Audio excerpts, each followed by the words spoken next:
He's not worth it.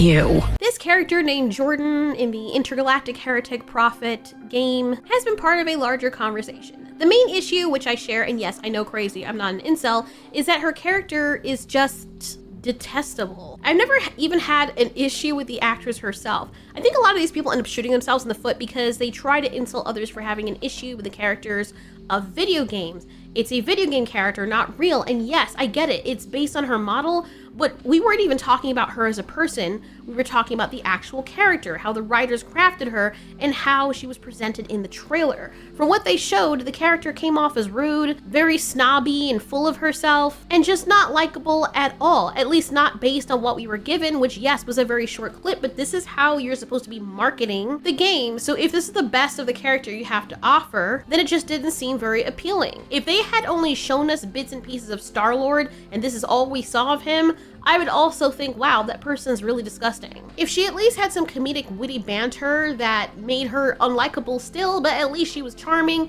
in the fact that she was very funny, then I could understand. But we didn't get that, at least not from this clip. Then there was an art piece with her character, with those stupid faces of her character in Ciri from The Witcher, that somehow made her look even worse, and they're sipping out of this diabetes drink. Sure, people can criticize that too if they want, but I was more focused on the discussions going on around this whole thing. While scrolling through Twitter, I saw that the actress for Jordan, the Intergalactic game, did an interview and people were talking about it, and that's when I realized that this was a potential flashpoint for tension between gamers and people who claim to be gamers but aren't, game journalists, and gamers who care more about activism and representation more than the actual games themselves, as well as the group of people who stand against mainstream gaming or journalism, which is essentially the majority of the gaming population. And when I say mainstream gaming, I mean what the mainstream critics are trying to push as what everybody wants, which basically are soulless games that have a bunch of product placements or that feel as though they were churned out from a factory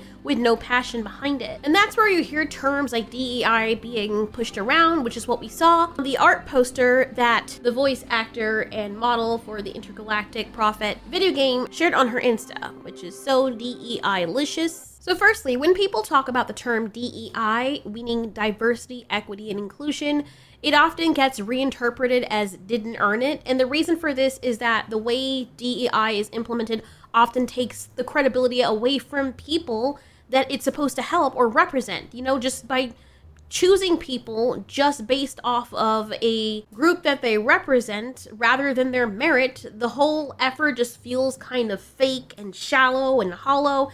And this makes it easy for the general public, regardless of what color they are or gender they are, to look at the person and think that they were only chosen to meet some kind of quota. And if there's a group of, like, all guys, for example, right, and someone threatens to shut down that group unless they start including women, and then this group is like, just pick a woman, fine, whatever, then of course people are gonna assume that she only got the job because she's a woman. She might be good at her job, probably amazing, but that's not what people are going to assume. That's not what the perception's gonna be. Is that her fault? Absolutely not, but it doesn't change that general perception. It's the same way that if my father let me work at his company, people would think, oh, she's only here because her dad owns the place, he owns the company. I'd get labeled a Nepo baby. People have teased me about that in the past, by the way, even if it wasn't malicious. I accepted it because I understood where it came from, and, you know, people respected my father, and they were right. I couldn't blame people for having that perception, because in many cases, that's exactly what it is. This issue is way more amplified when companies force diversity by including non-white characters and adopting this pale skin, anti-pale skin, anti-men, incel, you know, narrative. It's caused gamers, kind of led them down that path to become overly reactive and trigger happy when they see a non-pale skin character. I only say pale skin because that's what the articles had said. Oh, sorry. It's called male, pale, and stale. And it's derogatory. It says dominated by older white men or their interests. Usually it's not the stale thing. I think stale is just like to make it sound worse. But they would say things like pale is stale. So in case anybody is confused, that's where it's coming from. And this is the reason why some people are annoyed, especially like people who wrote this article seem to be preaching down. But anyway, the media and newer age average gaming devs have weaponized tokenism, and this also applies to the queer community. Or rather, the nickname I've given it, the leg butt community. Look bro, like saying LGBTQ plus doesn't exactly roll off the tongue. Yeah, I'm lazy. I like my lips to stay moist when I talk, and that abbreviation feels like it's turning into a whole full-on word now. It's no longer abbreviated, so it is what it is. And people have tried to educate me on the difference between being queer and just straight up the leg butt community. But isn't it all part of the same thing though? Isn't that what the freaking Q stands for? So I'm confused. The media outrage machine loves to sensationalize things. They pit people against each other and they claim that all gamers are right-wing incels or toxic males. That's the easiest group to scapegoat, by the way, because they can cancel them without any repercussions. Meanwhile, the innocent bystanders and genuinely good games and developers that are just minding their business, which, you know, they've always had diverse characters, by the way, in most of these games, but they get caught in the crossfire because of this pattern. So if somebody is like, I don't know, I just want to make a game, and some of my characters happen to fit any of these so-called underrepresented. I don't think they're as much underrepresented, but they say it is. So let's just say you want these communities to be more represented, and they just make a character just based off of the character, had nothing to do with the character's skin color. It's just a character, an original character they have.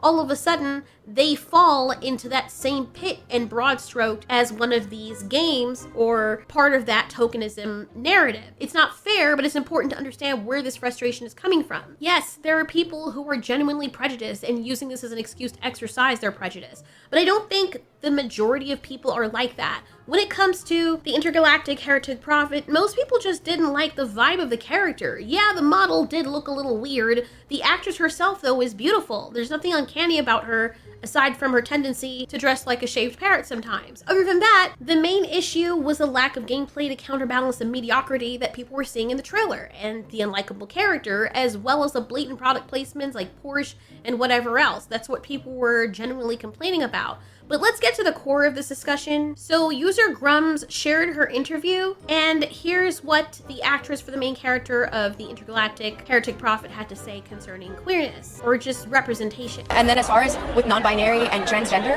I hope that we just start seeing that the future is here whether we like it or not. We need to not just accept it, but embrace it. Embracing something and seeing not only the beauty of it in it, but the way that it contributes to the world and contributes into the way that anybody of any gender, race, creed, color can form their identity and can walk through the world with pride and their chin up high, like I think is so important for the generation coming behind us. Honestly, that's a great message. Empowering the next generation to be confident in who they are is definitely something I imagine a lot of other people would want to get behind. But there's always a but, right? This is the same person who, when faced with criticism about the game's characters, or people weren't even criticizing her, but she was just, I guess, triggered by people criticizing the character from the game, she went on Instagram to share the art piece that I showed earlier that basically mocked anyone who dared to say something negative about the game. And I don't want to hear that people were just targeting people who were like, woke DEE, like I've seen people actually in times gone by make legitimate concerns about a game that had nothing to do with any of that stuff, and people just still automatically insult them using those buzzwords, calling them incels or internalized misogynists. It's that weird trend where criticizing anything is seen as this giant incel alarm or this direct attack on diversity. Like, no, Karen, maybe we just think the storyline was weak, or the presentation is bad, or it looks too mediocre, or off-putting and uncanny. Nobody was having an issue with her, the actress herself. Her character model did look a little bit uncanny, but it didn't help that the actual character seemed like a brat. Large amount of people who do care about how the character looks, and because of that, they're not going to really want to play the game.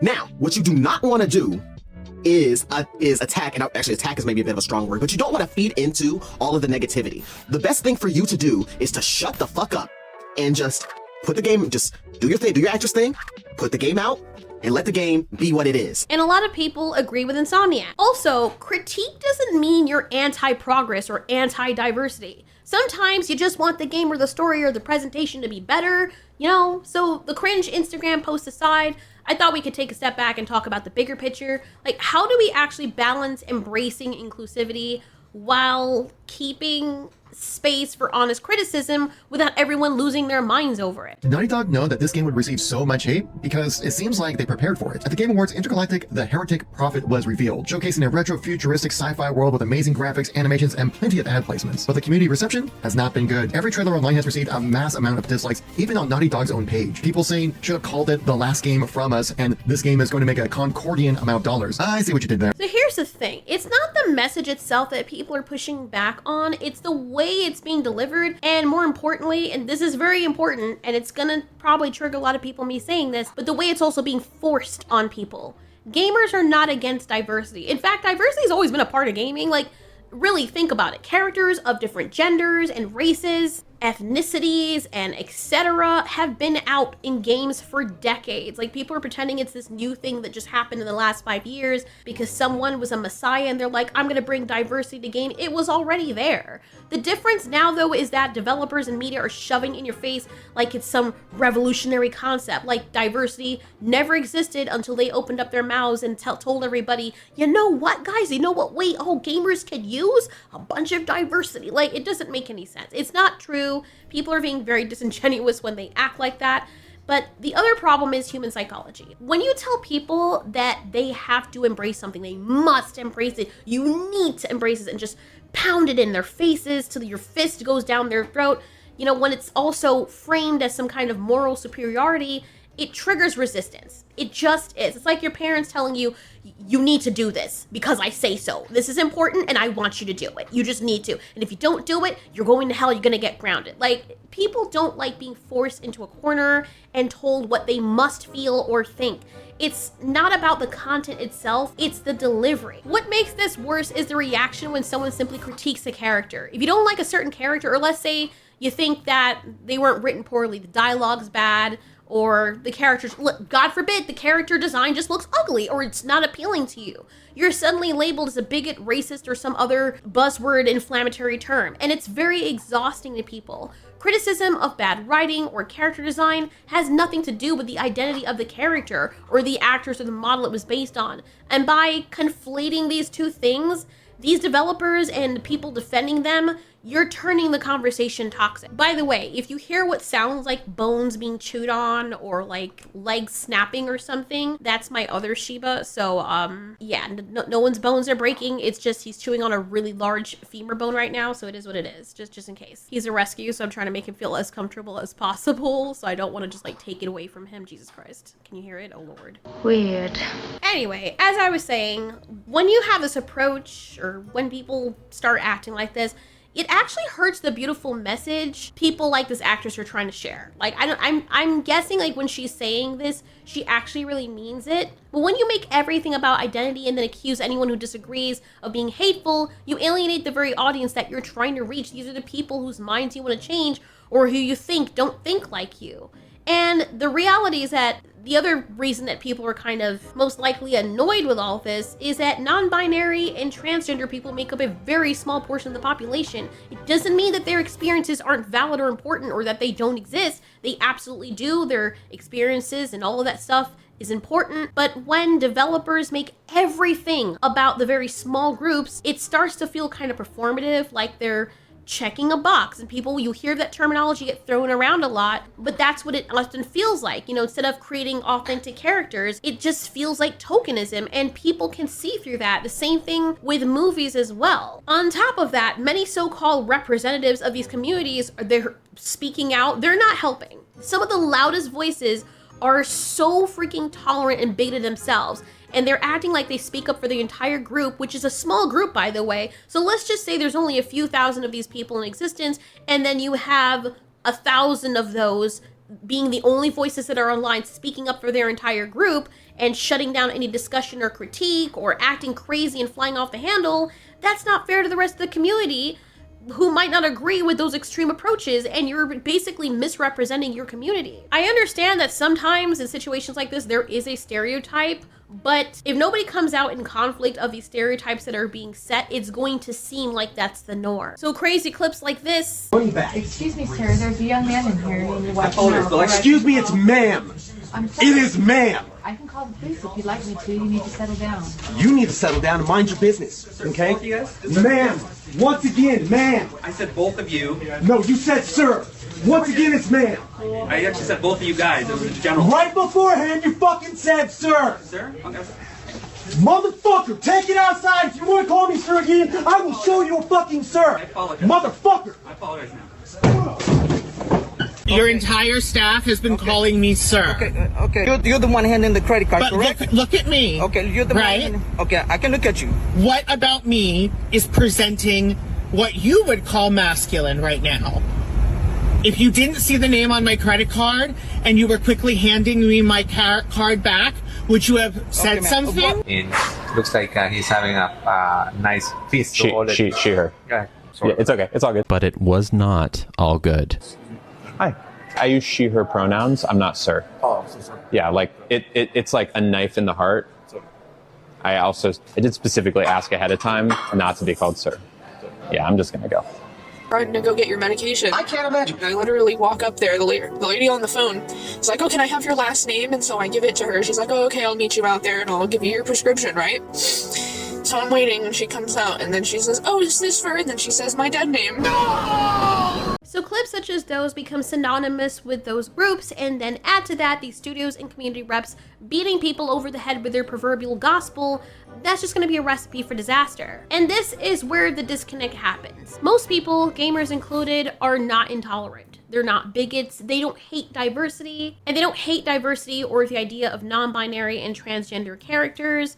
What they dislike is being told they must embrace it or be labeled as hateful, especially when the execution feels forced and disingenuous and they say something about it. So while the actress's message is actually quite lovely in theory, it's clashing with how things are playing out in reality. If we want to celebrate diversity, and I think most of us do, we already did before these people came along, it needs to be done in a way that feels natural and authentic and respectful of everybody's ability to have their own opinions. That's how you get people to truly embrace something, not by yelling at them and preaching at them and forcing it down their throats. Like, I know firsthand, having grown up in a religious household, how it feels to have every freaking week and throughout your entire life people always telling you that what comes very naturally to you as a human being is somehow wrong and you're going to hell for it, and they're just beating it over and over again. And dare you ask questions or criticize something that their word or their gospel or their ideology says, all of a sudden you are labeled certain things, you're extricated. Like, I mean, whatever you see something like that or that kind of pushback and behavior,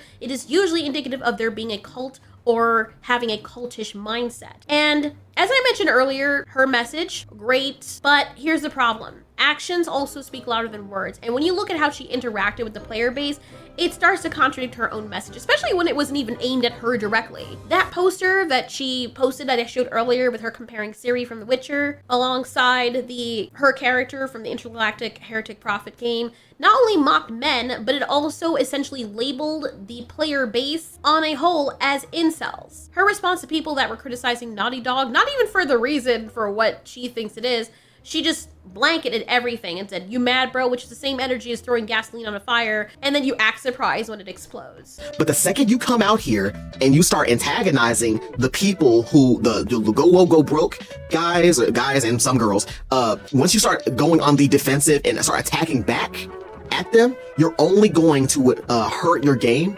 That you need the that you need the sales.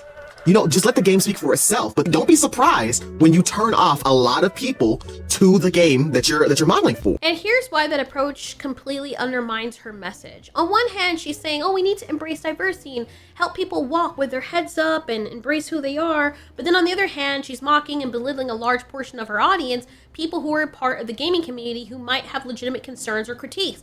You can't preach about inclusion and acceptance while actively alienating the very people you're trying to sell a product to. It's not only hypocritical, it's bad business.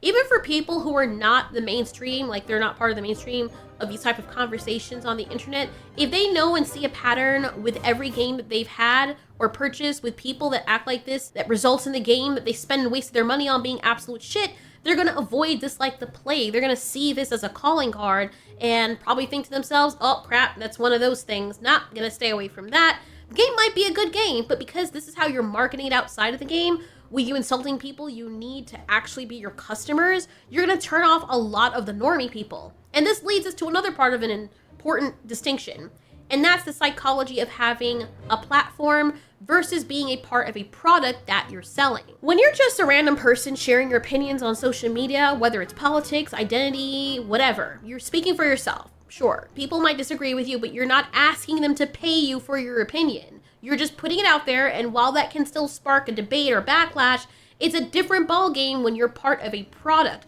especially when you want people to spend their hard-earned money from that a lot of us don't have a lot of. As an actress or public figure attached to a game, you're no longer just sharing your opinion, you're representing a product. The game, the story, and by extension, the company are all now tied to how you conduct yourself. The same thing with movies, when you're being an actress or a celebrity. When you mock the audience, whether you think they deserve it or not, some of them very well might, I understand that, but you're essentially telling paying customers that you need, if you don't like what I'm selling, you're the problem. And that's a fast way to kill interest in your product. Like, imagine if Amazon came out, right? And Amazon sold this exclusive stuff on its site, and people came out and said, this product is shit. Even if you know you have a good product, you have faith in your product, and they're like, this product sucks, I like this other product better, and then Amazon or the sellers on Amazon go and hunt down that person and say, look at all these bitch-ass customers, they're bigots and blah, blah, blah, blah, blah, you just don't like it because of such and such and such and such. Watch how fast everyone would be like, oh, you woke up and chose violence today, did you? You woke up and chose poverty today, did you? Okay, poor you will be. Just like the rest of us, eat shit. Like, from a psychological perspective, people don't want to feel like they're being talked down to or disrespected by someone who is essentially asking for their support, whether that be financial or otherwise. It's one thing to hear, your opinion from a friend or someone that you follow online, but when that opinion comes with a price tag, changes everything, bro. Like, people buy games, movies, or books because they want entertainment, to escape, or the connection to a story, whatever reason. They don't want to feel like their purchase is funding someone who openly mocks or belittles them. Even if they weren't offended initially, behavior like this is going to make them defensive. It creates this whole psychological obstacle, that's not the word I'm looking for, barrier where people feel justified in just rejecting or boycotting the product altogether. We've seen this happen, people speaking with their wallets and with their mouth. Not because of the game itself, but because of how they were made to feel by the people claiming to represent the game, who are, by default, asking them for money to spend on this product that they are trying to sell. When you're selling something, your focus should be on connecting with the audience and making them feel included, not driving a wedge between them and your product and you, because you're going to want to sell other things later, right? You have a company, you're going to want to put out other things, and now they're going to associate you with this one fuck up that you did and say, well, Disney doesn't like people, they don't like a certain demographic of people, all right, nothing that they put out I'm going to buy. Instead of mocking criticism, engage with it constructively. Instead of replying, you mad, bro, ask, okay, what didn't you like? How can we improve? Or here's some more about my character. This is what I liked about the character. Kill him with kindness. That would align much better with the message of inclusion and understanding that this actress claims to support. The reality is most gamers are not intolerant or prejudiced. They're just tired of being talked down to, and they're tired of tokenism and tired of being painted with the same broad brush just because they have critiques. They don't want to be forced to embrace something. They want to feel invited. And just show them why they should embrace it. Don't say, well, you must do it because I say so. No, show them why they need to. And when that invitation feels genuine and that representation feels genuine and authentic, people are going to more likely accept it, just like they have been doing. Again, I need to repeat this because people seem to not understand.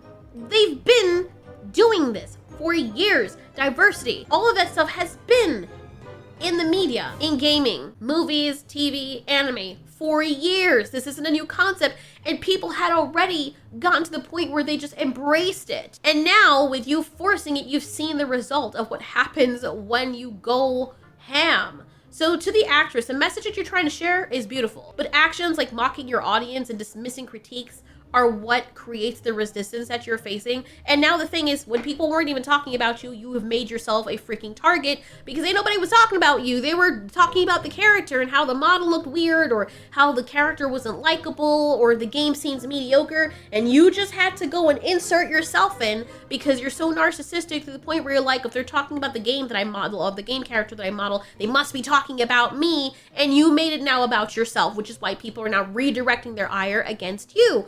All you had to do was be like, you know what? I modeled, I'm good, let me go on to the next thing. Because I recognize her face too. She was in other stuff. I think she was in You as well. And she's a great actress. Like, you know, she was actually very likable, her characters that she played. And now with situations like this, not only have you turned people off to the game, you've also now turned people off to you. And like with the Rachel Zegler situation, now anything that you're in, you run the risk of people now automatically want to disassociate from you, even if the new product that you're featuring in is going to be good. They're gonna be like, oh, that bitch ass girl that hates like 90% of us is in there. Nah, I'm good. And they're gonna start telling their friends, hey, boycott, that's the girl that hates us. Now you have an issue.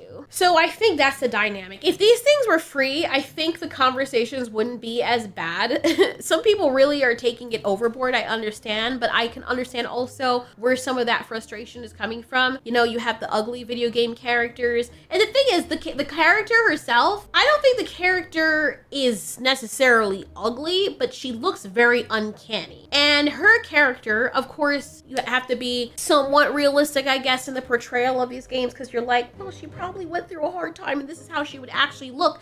But if I could just look at someone like that, if I needed that, I could just go to Walmart and go out there and see people like that. It's a game. They do that in movies too, where they establish certain things. If a character is going through and beating up people, she still looks snatched. I mean, there is that. Maybe this isn't the type of game, but just understand if you're going up against other games that are utilizing certain aesthetics to pop and get people to play and buy, you presenting this against the most popular games like Marvel Rivals, which is very popular right now and people are liking, is already going to put you at a disadvantage. And then you couple that with a bad attitude from the character and the person who's playing the character, and you've successfully shown everyone and become a case study on how not to market your game or how to get people to lose interest in your game as quickly as possible. Of course, people are going to still talk about it because it's so ridiculous, but people aren't going to buy it or support it. And you don't have to take my word for it. Just look at the track record of every single game that has come before this has done exactly the same thing and see where they are now. That being said, if you want people to embrace your message, just respect the fact that they're the ones who will ultimately decide whether to support your work or not. Show them why you are likable. Show them why they would be getting something out of the character that you play. So even if the character is bad and the game flops, at least you would still be safe, because when they see the actress who is behind this, they will think to themselves, wow, that's a graceful person and she seems to be very sweet. I'll check out whatever else she's in. It's not her fault that the game flopped. After all, she was just the model and voice actor for the game. And if you don't mind me saying so, I think that her voice is so much more beautiful. I mean, everybody next to my voice is beautiful, but I think her voice is way more beautiful in the interviews than it is when she was voicing the character, which is probably on purpose. But yeah, that's just my take on that, and I thought it would be interesting to point out a little bit of the psychological reasons, because I think a lot of people don't know, like, if they figure if they could understand humanity and why, or the driving force behind why people behave the way they do or why they respond to certain things, it would help them at least be open to having a conversation and thinking, wow, I kind of get it now. If not for anything, for the people who are coming after that are marketing these games and responsible for making them. Because apparently the people who are going to school now to make video games, they're not in market. They're not being taught about human psychology, which is a very big factor when it comes to selling and making video games. Because to get people to click on something or play something, you have to tap into human psychology and essentially have some kind of comprehension on how to get humans to do things or to like things. Anyway, time will tell. We'll see if the Intergalactic game becomes a success. And then if it does, we can talk about that. And then if it doesn't, I don't think anybody will be surprised.